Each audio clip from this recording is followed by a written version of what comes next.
கண்ணில்லை என்றாலே இடம் பார்க்க முடியாது. இடம் பார்க்கும் கண்ணை நீ பார்க்க முடியாது.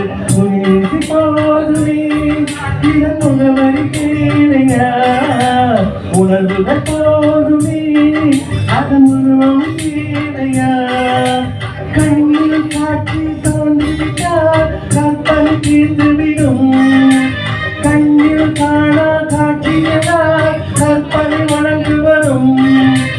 பாடக்கூட ஆடக்கூட ஒரு சொல்லமே இன்னைக்கு பாடி வரும். என் காற்று கூடுவதில்லை. காற்றலை இல்லை என்றால் ஒரு பாட்டோ